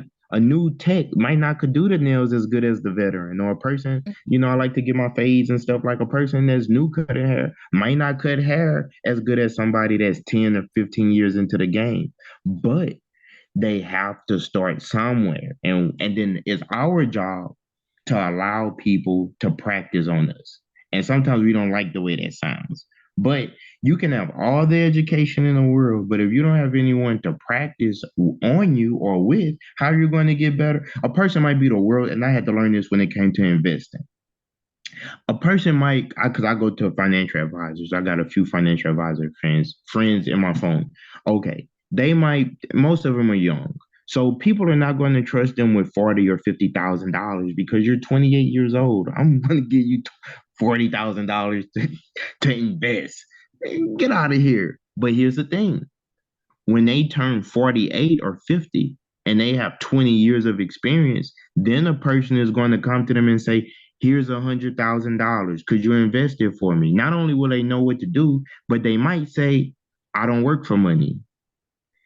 So I'm not even going to invest your $100,000 because when I was 28 years old, you didn't see value in me. You didn't give me your business when I'm the same person. I mean, I'm different, but I'm the same. I'm still at in my mind, I'm still that 28-year-old kid that you looked at me and you wouldn't give me your business. So a part of what we have to do is we have to be kind to our young people. Like you're right. There's a lot of nihilism in the world, and we're so rude and mean to our young people. We tell our young people that they're not smart, that they're not working hard enough, that they're not good enough, that they're lazy. We just degrade our young people for problems that the young people didn't even create. Right, right. I hate that, like, I hate that cycle of like, I don't have a job because I don't have experience because I don't have a job. People don't like to give chances on like anybody entering any field. It's so hard to, it's so easy to forget that you even have like the option of completely changing your life when, there's not so many ins. It's not so many like, the career changes are it's a standard thing now, but we haven't really kind of like we haven't really gotten comfortable with it as individuals because we still look at somebody new to the job like, oh, this person new to the job, they're kind of useless. Yeah, I seen a guy. I looked up how to do resumes and stuff, and this guy was like claiming he's one of those what you call those human resource people who they look at resumes and he was like, if I look at your resume and I seen that you worked this job for, he was like going like a 10-year work history. So let's say a person is 35 and they've been in the workforce since 25. He was like, if I see every 2 years you worked at a new company or you got a new position, well, I'm going to look at that like, well, we're just going to be next. He's or she's just going to work here for 2 years and then leave. And I'm thinking to myself, like, but you're discrediting all the experience that person. What if this person worked 2 years in San Francisco, 2 years in New York, 2 years in Denver somewhere, 2 years in Houston or New Orleans or Austin or Miami? You're going to look at that as you're going to look at that as a bad thing when they have worked in different. What if they spent 2 years working in Europe or working? You're going to look at their resume as, oh, I'm not going to hire this person because they use their autonomy to switch jobs or careers. I'm Don't like, are you like serious? uncertainty. They don't like that. Yeah. So for our next interview, what should we discuss? How should we build? I'm building upon this interview. Whenever we talk again next month, sometime, um, what would you like to discuss? I'm trying to think of like where I would be most useful as far as commentary, but I also am not thinking about that because I'm thinking about like what I want to learn more so. And I'm trying Mhm. to like balance the two the two things. I guess I'll ask you what are The goal. the goal, yeah, and what are your interests as far as like reaching the goal? How do you want to reach the goal? I really want to. I'm asking more women to come on my platform because um I started my channel dealing with trucking and things of that nature. And my niece, my beautiful niece, she's in the room. She's on her Virgo tip. She's like chilling out, in her little cave. With she gave me some advice, and she was like, Uncle B. I was like, well, she was like, I looked at your YouTube channel, and here are my criticisms. I'm like, all right, give them to me. And so she said, well, everything is trucking this, trucking that, this and that. And she was like, you're so much more than that. Like, you have, depth to you, like you're more than your job. And she's 16 years old telling me this. And I'm like, I said, we gotta listen to the kids. So I thought about it. And the only reason why I created my channel like that was when I was researching how to build a channel, they say pick a niche. So when I picked the niche, it was what I was doing. So that's why I was gearing my videos, everything dealing with trucking. But then um, like I said, I that's my occupation, but that's not who I am. And so she reminded me, like, that's not who you are. That's just something you do. So my goal is to get more insightful, intelligent, and beautiful Black women, but women of all nationalities and everything. But I want to focus primarily on Black women too, on my channel, so that I can gain a female audience and get female input where I could be balanced. Cause I love women. I like having women around. You know, I think women naturally think different than us as men. So I always like to kind of get, okay, if this is how I'm thinking, how are my female counterparts thinking when they encounter these problems? And also, if you research, it would say how women are kicking butt in the workforce and getting degrees, and it's like they paint the picture that women are doing this and men are doing this. And so I wanted to get more women on my channel to say, okay, how, how are they thinking that a lot of men are not thinking in that same way? Why are women succeeding if what they're saying is true and men are not succeeding? But ultimately, I just want to I want to do that, but then I also want to get more women on my channel because I think that is it's so many channels dedicated to the gender divide, and there's so many women. It's so many channels like don't date a woman if she has a kid, or don't date a man if he doesn't make this much. And I was like, Rage bait I don't. content. Yeah, like I don't want my content to be like that. Like I want my content to be real. And I remember that when I mean real, like how we talk when we at how would you talk to your cousins if you're at the crib, or how would you talk to your family members that you haven't seen in a long time? How you talk to your friends? And I'm like, those type of interactions are not what's promoted online. What's Yeah. promotion online is the sensationalism. So in the real world, men and women function just fine for the most part. Like a lot of what I see online about it, especially when it comes to relationships and dating and things like that, I'm like, I don't experience these things in real life.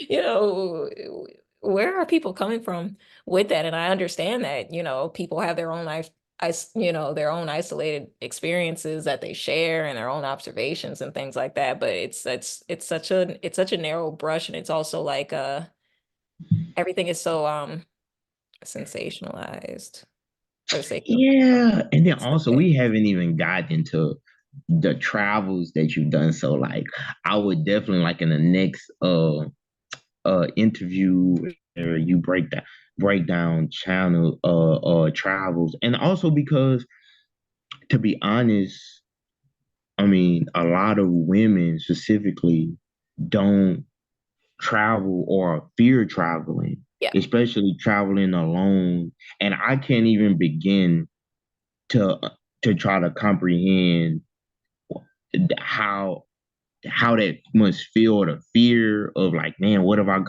go here and someone try to kidnap me or something, or I'm targeted because of my gender and my race.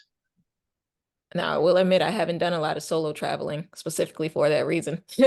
And also, usually my reasoning behind traveling keeps me from doing it on my own. Usually I'm with like an entourage of some sort, if not just my parents. Mm, Because we're all working. But my first time, I guess I don't even know if it counts as a solo trip, but when I did my yoga certification, I did it in Bali. And oh, that's why you were in Bali. yeah, Okay. yeah, I was doing I got my 200 hour in Vinyasa yoga and Ashtanga and Hatha.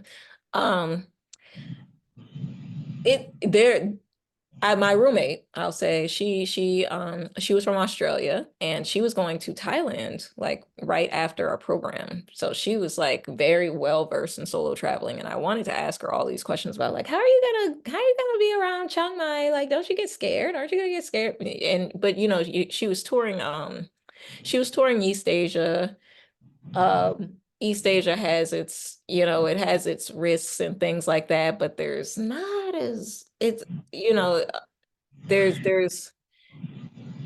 the risks are different.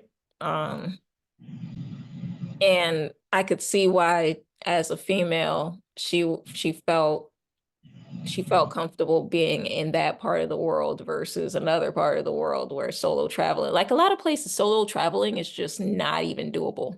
Mm, I'm thinking of certain parts of like West Africa even, where if you're not the person that you're with who you have like as your driver, as your coordinator for whatever you're doing, it has to be a certain person because you have to be protected from, that element of I am not from here and I'm at a vulnerable position. Uh, right, definitely. you're always vulnerable when you're in a foreign place. And so, that's why For sure. women typically choose not to, but I have seen that it's a new way, like women are being, they're feeling a lot more equipped to handle the different Especially you with know the internet. I think like, hey, like it's a way, like two there's things a I way think to about. do it, especially that, yeah. Yeah. Yeah. I have a ex-girlfriend who she's like big into solo traveling and stuff, like from like East Africa. She's from New Orleans, like you. Her name is Zania. So she travels a lot, all in those different Oh, is places. that the person who was in Ghana Yeah. told me about? Yeah. And so she's like big into traveling, like she's like deep off into Africa. She might be in New Orleans right now, actually. Um, um, so anyway, I want to interview her too to my channel because she could give more insight on that type of how to travel, how to go about those type of things as Oh a yeah. woman. Um, but as part of the reason why I want to get my group together for investor because I want us to get into the habit of if we get into trouble or something happens, like we have a group that we could call on.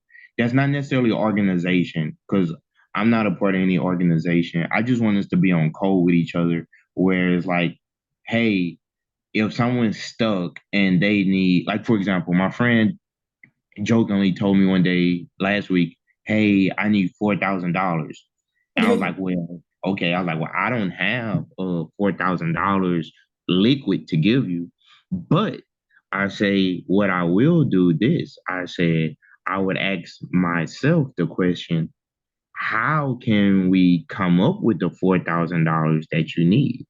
And then I said, "Now let's do some math." I said, "Let's say we have 10 people." And we divided that $4,000 up by 10 people. I was like, that's roughly about $550 per person for you to get your $4,000 4,000. that you need for whatever emergency. I said, now let's say we had 100 people. Roughly, if everybody just gave $40, you would have that $4,000. So I said, I'm trying to create this group where we encounter these problems, especially monetarily, where we could solve the problem with 100 people, 300 people. It wouldn't even be that much. It'd be like no one is going to. Well, $550 probably might look at you crazy, but $20 person is not going to trip off giving in a first world country. Listen, you're not tripping off $20. Like, if you are, then you definitely need to join my group.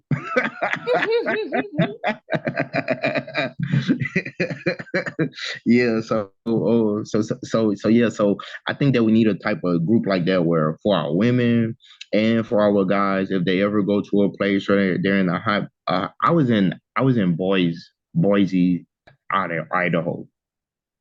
And I didn't run into any static because it's never, for one, my ancestors are all, I always honor my ancestors, and my ancestors always with me. So I never really, when I'm traveling to a place solo, and I've done a lot of travel solo, most of it, all of it actually. Whenever I'm in a place, I never really feel too much static because I really believe that my ancestors are living within me, and or with me to where nothing could ever happen to me. And if it does happen to me, it was outside of the control of my ancestors. And maybe it was just how it was supposed to go. But they rock with me so hard, I haven't. And I thought about this. I was like, man, I've been to a lot of people used to always ask me all this and that. But anyway, I was in Boise and I Googled our population there, like how many black people was there. And it was only, and in the city of Boise, according to the 2020 census, was 3,500 people out of, let's say, 500,000 people. So I said, man, I said, yo, I'm like, I'm in Europe or something. Like, it's crazy out here. Worse than Europe. And so, I had a situation where a guy yelled at me or whatever. It was over kind of quickly, but he yelled at me and he was just so upset. And I just remained calm, first of all. But I was just thinking to myself, I'm like, yo, you don't even know me to be yelling at me like this. Like, whatever you're upset about, it could not have been something that I did to you. So I could imagine on another level going to a foreign country and experience something like that. And then they realize or they know based off how you look that you're not from there. Like he could tell because that I'm not from Idaho. You know what I mean? I would have to be part of that 3,500 people. That's like less than I look. It's like 1%. Like I'm not from here, and if I am from here, is it doesn't really matter because it's the population is not really that big. So so yeah, I would like to create some type of group where we could protect our people and get them out of situations and jams if they find themselves in any type of trouble by just like having like a number you call. And the thing is, we won't even trip off necessarily like too much or try to pry too much. I mean, we don't want to be scammed, but we don't want to necessarily question so much of the validity because I mean, damn, if you in some place like Brazil or something and something's going down, you don't have time for me to be asking you 21 questions about is this a real emergency? You know what I Yeah, I mean? mean, it's not Yahoo Mail. Like, it's not like some anonymous email. Like, I'm stuck in the Ukraine. Send me $400. You know these people. Yeah. So it would be, I don't know exactly how it's going to work, but maybe we'll have like a baseline that we ascend on the first thing. And then if it's an additional, like that's not enough help, we'll try, you know what I mean? But I definitely feel you. A woman told me that when I was in the New Orleans airport. She was from Hawaii, not Hawaii, Ohio, and she told me that she does a lot of solo travel as a black woman, and she told me that she was like, "Oh, you're a solo traveler?" I was like, "Yeah." She was like, "Oh, you're brave." And I was like, "Why?" She was like, "Oh, I never solo traveled." She was like, "I just started." She was like, she was 50 something years old and she just started solo traveling. That she always traveled as a group, and she was like, it was one of her biggest fears. And that it touched me for a second because I said, "Man," I was like, "Whoa!" I was like, "Is experiences that our black women are having that as black men we're not privy to." That we can't even begin to understand what they're going through. And when we do hear a perspective of black women that's sensationalized on the internet, they're probably talking negatively about us. And then so it's like so by the time we get to the meat and potatoes of how they need help, we can't even get there because we're so tuned off to trying to hear anything they have to say because more than likely we get on our side, we get bombarded with a lot of whatever we're not doing right or sensationalized topics that paint us in a bad light, which that's the problem is that every time we do hear something, it's something bad. So when it's time for us to use our agency to help black women, our mothers, and I have to remind guys too, like, listen, our mothers, our sisters, our grandmothers, our aunts are black women. So I mean, I'm not talking about. I mean, if I have a daughter, which I want a daughter, but if I have a daughter, she's going to be a black woman. So I can't talk about black women like they're some foreign species or something like that. Yeah, yeah, and vice versa. Like I have to remind black women, like, listen, your dad, your grandfather, your uncle, if you have a son, you're talking about yourself in like second person, like, you know what I mean? Like, We're not that, you can't live life in a vacuum. We have to rely on each other. And you can't cut everybody off either. Like, just you can't just declare everybody who gives you a hard time as toxic and you're out of my life, because eventually you're going to be by yourself and you're going to be like, well, why are people having these more easy relations with each other, and I'm sitting here holding this grudge. Okay, well, my battery's going dead on me. I don't want the video to cut off. So thank you so much for an insightful interview, sharing your time with me. And I think it takes about 24 hours for this to process, but whenever I get it all figured out, I definitely send you a link to it, and Yay. so you can replay it.